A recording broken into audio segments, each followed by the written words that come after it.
जैसे द्रव्य या पदार्थ जानते हैं, द्रव्य को इंग्लिश में बोलते हैं सब्सटेंस, पदार्थ को मैटर बोलते हैं। पदार्थ या द्रव्य किसे कहते हैं, पहले क्वेश्चन यही आता है कि ये है क्या। तो जान लो कि हर वह प्रत्येक चीज जो स्थान घेरती है और उसमें भार होता है वो होती है हमारी पदार्थ या द्रव्य। ठीक है, जैसे कि ये है, ये मार्कर है, ये भार है इसमें कि नहीं, और इसको रख देंगे तो जगह घेरेगी।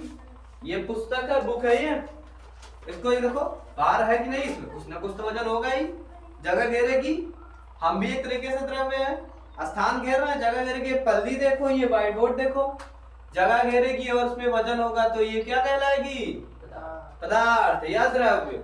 अब बात करें इसकी अवस्थाओं की, तो इसकी अवस्थाओं में भौतिक अवस्थाओं के हिसाब से 3 है, ठोस, द्रव, गैस, और रासायनिक गुणों के आधार पे 3 है, इसमें भी 3 है।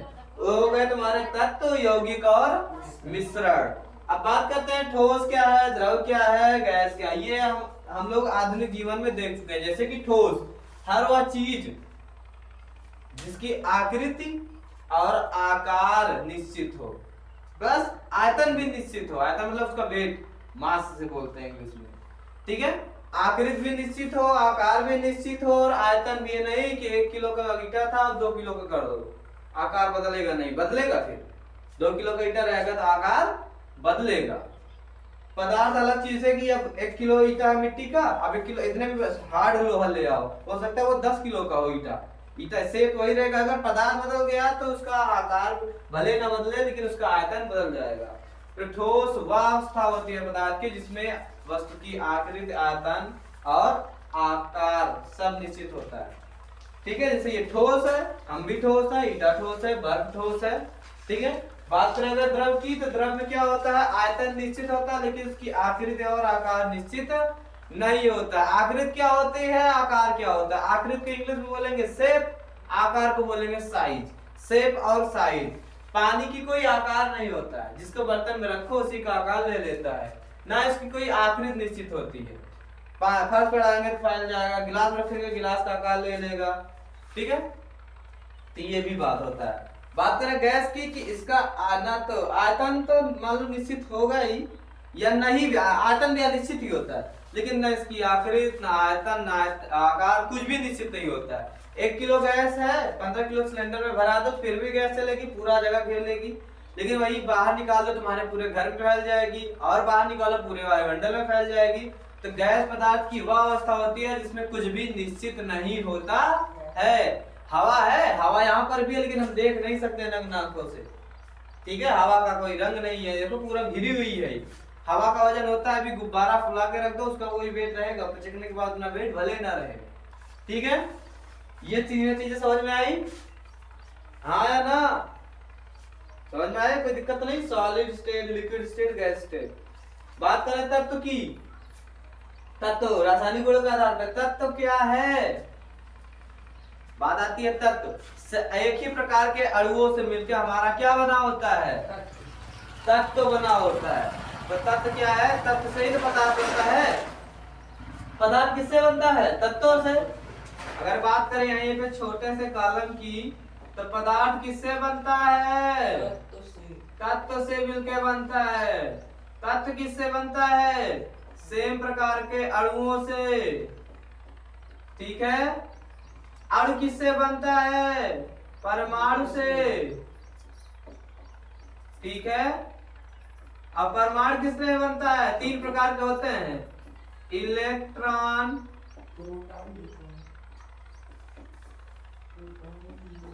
Proton, neutron. ये अलग चैप्टर है, ये इसके बारे में डिटेल में पढ़ेंगे। इंटर में, हाई स्कूल में अच्छा खासा है, इलेक्ट्रॉनिक विन्यास वगैरह सब कुछ है। तो तत्व समझ में आया, एलिमेंट सेमी प्रकार के अणुओं से मिलकर बना होता है। अणु को इंग्लिश में क्या बोलेंगे, अणु को, तत्व को एलिमेंट बोलेंगे। अणु को क्या बोलेंगे, जैसे परमाणु को तो बोलते हैं एटम, अणु को क्या बोलेंगे, चलो ठीक है बाद में देखा जाएगा उसका। यौगिक की बात करें, यौगिक क्या होता है, यौगिक 2 या 2 से अधिक तत्वों को एक निश्चित अनुपात में मिलाएंगे तो हमारा क्या तैयार होगा, यौगिक, यहाँ पे बुक में देखो अभी मेंशन होगा आगे, ठीक है। अभी ठोस द्रव गैस के बारे में भी आगे भी बहुत कुछ पढ़ना बाकी है। कहाँ गया हमारा मिश्रण, यौगिक है या चला गया बेचारा? इस चैप्टर में नहीं, आगे दूसरे चैप्टर में होगा। ये रहा तत्व या यौगिक। यौगिक, यौगिक क्या है देखो जरा। हाँ यौगिक की डिफिनेशन देखो बड़ा से।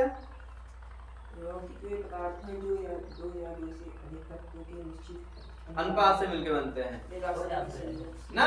जैसे कि हमारा चीनी और पानी का मिश्रण एक निश्चित अनुपात में होगा, क्या बनेगा? शरबत। चाय भी बनाएंगे, उसमें दूध, पत्ती, अदरक, तुलसी, इलायची, चीनी सब पड़ेगा एक निश्चित अनुपात में। तो चाय हमारा क्या हो गया? एक तरीके का यौगिक हो गया। अब बात करें मिश्रण की, तो कभी घर बनते समय मसाला बनते देखे हो, उसमें भी एक निश्चित अनुपात ही होता है ना, तो वो भी हमारा क्या कहलाएगा? यौगिक। जैसे कि आलू उठते समय 5 एक का मसाला लगता है, 5 बोरिया मोरन, 1 बोरिया सिरमेंट, ठीक है। 3 एक का मसाला छत लगते समय लगता है 3 बोरिया मोरन, 3 बोरिया गिट्टी और 1 बोरिया सिरमेंट, ऐसा होता है। मिश्रण की बात करें कि दाल में चावल को मिला दो, खिचड़ी खाए हो ना, मिला दो एकदम से 3-4 से एकदम गुमचिया दो, तो हमारा क्या होता है? मिश्रण। मिश्रण मतलब क्या होता है? मिक्स करना। जब मसाला घोरते हैं, डाल लेते हैं, हल्दी भी डाल दिए, धनिया भी डाल दिए, नमक भी डाल दिए, सब कुछ डाल दिए, तो हमारा क्या हो गया? इस बुक में साइंस के ही पेज है, लेकिन अब इसके सारे पेज को निकाल के साइंस, मैथ का, बायोकेमिस्ट्री सब इकट्ठे मिला दो तो मिक्सर ही तो हो जाएगा। तो ये मिश्रण एक अलग चीज है। आगे क्लास में हम इसको आगे अच्छे से पढ़ेंगे। अभी हम ठोस द्रव गैस के बारे में यहाँ पे डिटेल में पढ़ेंगे, ठीक है। उतार लिए, कोई दिक्कत तो नहीं? बढ़िया से देख लो, अच्छे से मिटा दे रहे हैं। आज हम सिर्फ ठोस के बारे में पढ़ेंगे, ठीक।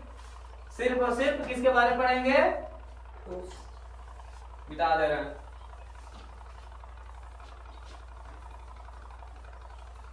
समझ में आ रहा है सब? कोई डाउट हो तो पूछ लेना, बता देंगे। नहीं तो वीडियो रिकॉर्डेड है, यूट्यूब पे रहेगी, देख लेना। यूट्यूब पे रहेगी, फेसबुक पे रहेगी, इंस्टाग्राम पे रहेगी, हर जगह रहेगी। मतलब अगर फोन उठा के पढ़ना चाहोगे तो मेरी वीडियो उपलब्ध हो जाएगी। आज सिर्फ पढ़ेंगे ठोस के बारे में।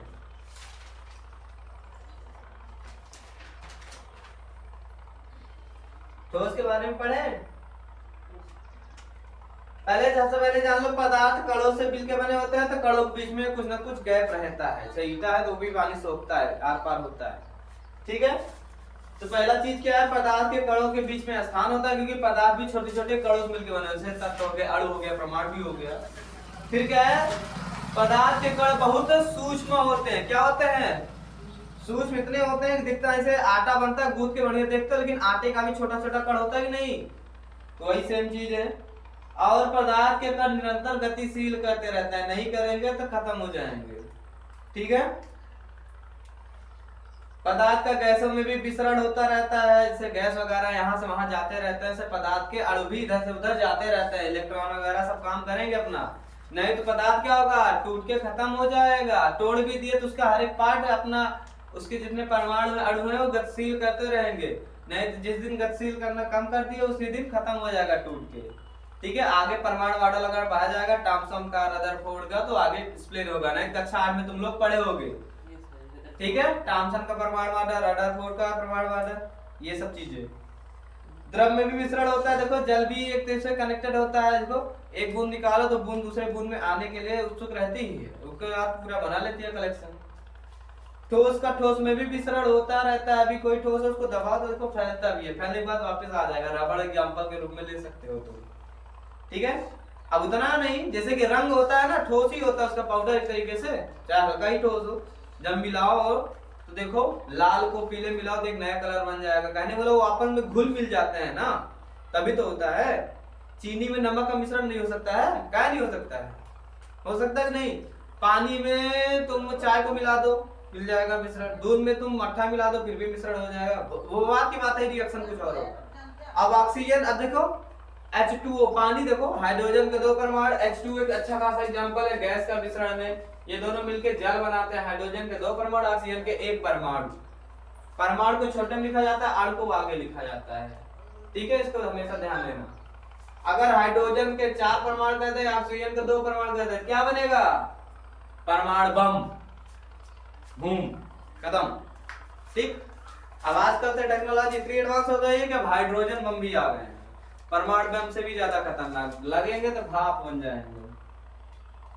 ठीक है, तो ठोस के बारे में बात कर लें। बताओ।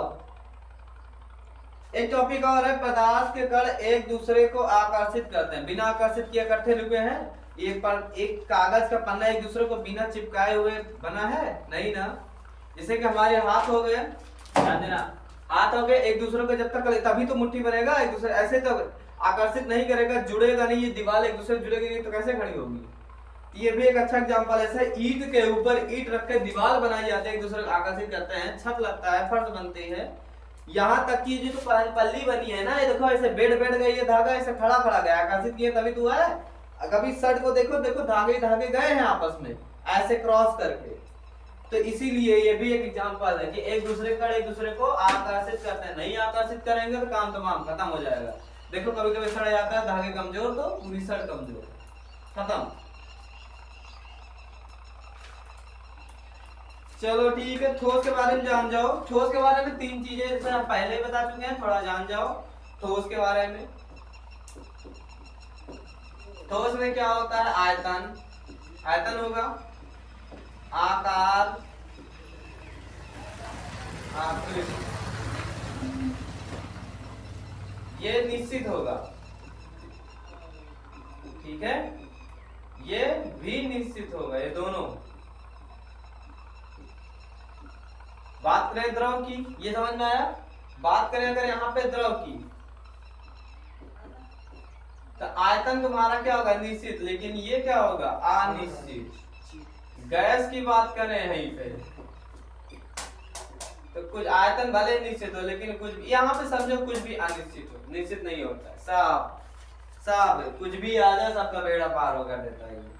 ठीक है, तो आज की क्लास में बस इतना ही। अगले दिन आगे का टॉपिक कवर अप किया जाएगा। ठीक है, आगे से पढ़ेंगे कि ठोस द्रव गैस का आपस में कैसे कन्वर्जन होता है। ठोस द्रव गैस, आगे कक्षा में एक दूसरे का कन्वर्जन।